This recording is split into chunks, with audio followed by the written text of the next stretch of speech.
మన భారత రాజ్యాంగంలో పార్లమెంటుకు ఒక గేట్ కీపర్లా పనిచేసే ఓ ముఖ్యమైన ఆర్టికల్ ఉంది.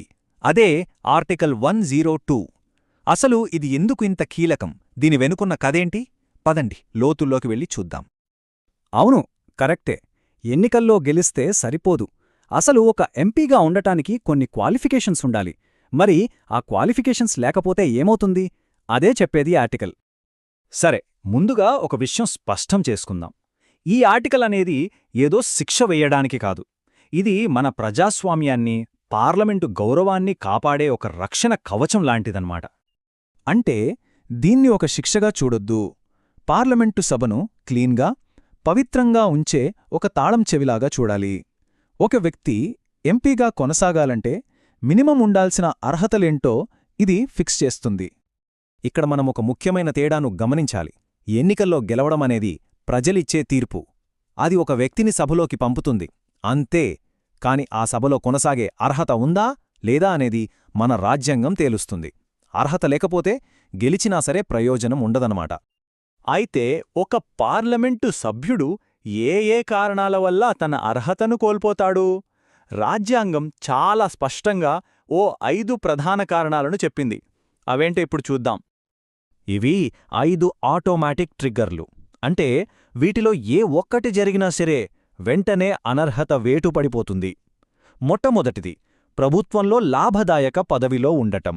సింపుల్గా చెప్పాలంటే ప్రభుత్వ జీతం తీసుకునే ఇంకో జాబ్లో ఉండకూడదు.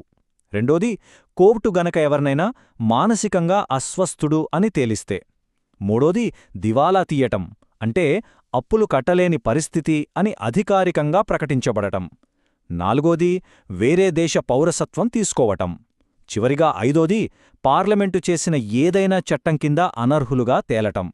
ఇక్కడ పాపులారిటీకి అయ్యో పాపమనడానికి అస్సలు ఛాన్స్ లేదు. రూల్ ఈజ్ రూల్, అంతే. ఇంత కఠినమైన రూల్స్ ఎందుకు పెట్టారు? దీని వెనుకున్న అసలు ఉద్దేశమేంటి? దాని వెనుకున్న లాజికేంటో ఇప్పుడు తెలుసుకుందాం. ఆలోచించండి. ఒక వ్యక్తి ఒకేసారి ప్రభుత్వ ఉద్యోగం, ఎంపీ పదవిలో ఉంటే ఏమవుతుంది? ఖచ్చితంగా అధికార దుర్వినియోగం జరిగే ప్రమాదం ఉంటుంది. ఎంపీ విధేయత కేవలం ప్రజలకు మాత్రమే ఉండాలి, ఏదో ఒక ప్రభుత్వ శాఖకు కాదు. అందుకే ఈ నిబంధన. వేరే దేశానికి విధేయత చూపే వ్యక్తి మన భారతదేశం కోసం చట్టాలెలా చేయగలడు? ఇది అసాధ్యం. దేశ భద్రత, సార్వభౌమత్వం విషయంలో ఇది చాలా ముఖ్యమైన నిబంధన. చట్టసభ సభ్యులకు దేశం పట్ల పూర్తి విధేయత ఉండాలి. ఒక ఎంపీ దివాలా తీశాడనుకోండి, అలాంటి వ్యక్తి ఆర్థిక ప్రలోభాలకు, లంచాలకు చాలా ఈజీగా లొంగిపోయే ప్రమాదం ఉంటుంది. ఇది చట్టాలు చేసే ప్రక్రియ యొక్క పవిత్రతను కాపాడటానికే. చట్టాలు చెయ్యాలంటే సరైన ఆలోచన, విచక్షణ కావాలి కదా. మానసిక స్థిరత్వం లేని వ్యక్తి సభలో తీసుకునే నిర్ణయాలు దేశ భవిష్యత్తు మీద ప్రభావం చూపుతాయి.